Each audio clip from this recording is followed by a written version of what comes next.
हर हर महादेव। गरीब भक्त शिवजी की कृपा पर एक महत्वपूर्ण कथा।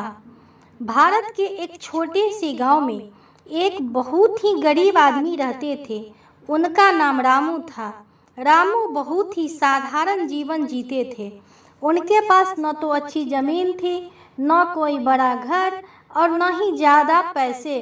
वह रोज मजदूरी करता था और उसी से अपनी पत्नी और बेटे का पेट पालता था। गरीबी के बावजूद भी रामू के दिल में भगवान के लिए बहुत बड़ी गहरी श्रद्धा थी। वह विशेष रूप से भगवान शिव का बहुत बड़ा भक्त था। गांव के बाहर एक पुराना और छोटा सा मंदिर था, जहां भगवान शिव का शिवलिंग स्थापित था। उस मंदिर में ज्यादा लोग नहीं आते थे, क्योंकि मंदिर बहुत पुराना और टूटा फूटा था। लेकिन रामू रोज सुबह जल्दी उठता, नदी में स्नान करता और फिर उस मंदिर में जाकर भगवान शिव की पूजा करता। उसके पास चढ़ाने के लिए कभी फूल नहीं होते थे, कभी दूध नहीं होता था और न ही कोई महंगी चीज। वह रास्ते में गिरे हुए बिल्वपत्र उठा लेता और वही भगवान को अर्पित कर देता था।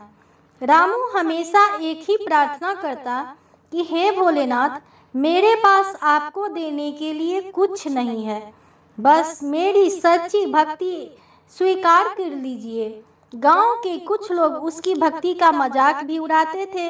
कहते थे, रामू, तेरे पास खुद खाने को नहीं है और तू भगवान को चढ़ावा चढ़ाने जाता है। लेकिन रामू मुस्कुरा कर कहता, भगवान को धन नहीं, सच्चा मन चाहिए। एक साल गांव में बहुत भयंकर सूखा पड़ गया। खेतों में फसल नहीं हुई, काम बंद हो गया और लोगों के पास खाने के लिए भी अनाज नहीं बचा। रामू की हालत और भी खराब हो गई। कई दिनों तक उसे काम नहीं मिला। घर में सिर्फ थोड़ा सा आटा बचा था। उसकी पत्नी ने कहा, रामू, अब हमें भगवान से ज़्यादा अपने बच्चे के बारे में सोचना चाहिए। लेकिन रामू बोला, भगवान शिव पर भरोसा रखो, वे जरूर हमारी मदद करेंगे। अगले दिन भी वह मंदिर गया। उस दिन उसके पास चढ़ाने के लिए कुछ भी नहीं था। रास्ते में उसे एक छोटा सा बिल्व पत्र मिला।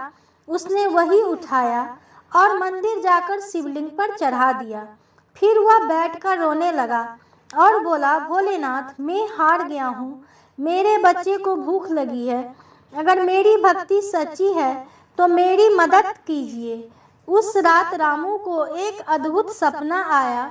सपने में भगवान शिव स्वयं उसके सामने प्रकट हुए।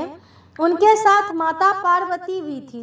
भोलेनाथ ने मुस्कुराते हुए कहा, रामू, तुम्हारी सच्ची भक्ति से हम बहुत प्रसन्न हैं। तुमने अभी धन की लालसा नहीं की, केवल सच्चे मन से हमें याद किया, इसलिए अब तुम्हारे दुख समाप्त होने वाले हैं।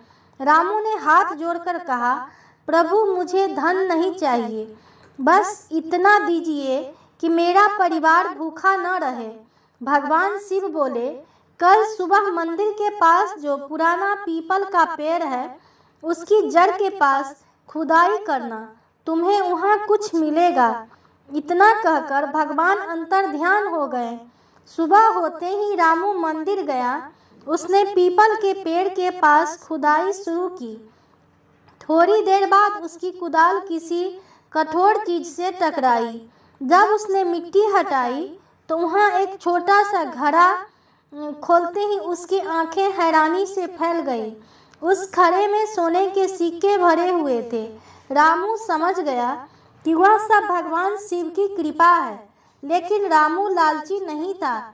उसने उस धन का उपयोग केवल अपने परिवार और गांव के लोगों की भलाई के लिए किया।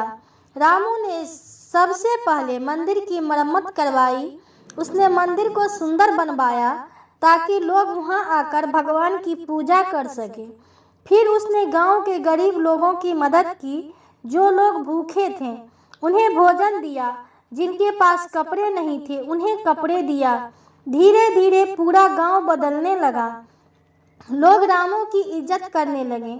एक दिन गांव के वही लोग जो पहले उसका मजाक उड़ाते थे, उसके पास आए और बोले, रामू हमें माफ कर दो, हम तुम्हारी भक्ति को समझ नहीं पाए। रामू ने मुस्कुरा कर कहा, मुझे नहीं, भगवान शिव को धन्यवाद दो, वही सबके पालनहार हैं। उस दिन से गांव के लोग भी भगवान की सच्चे मन से पूजा करने लगे। मंदिर में रोज भजन होने लगा और गांव में खुशहाली आ गई। रामू की कहानी दूर दूर तक फैल गई। लोग समझ गए कि भगवान सबकी मदद करते हैं। जो व्यक्ति सच्चे मन से भगवान को याद करता है, उसकी हर मुश्किलों में भी भगवान मदद करते हैं। सच्ची भक्ति में शक्ति होती है। अगर मन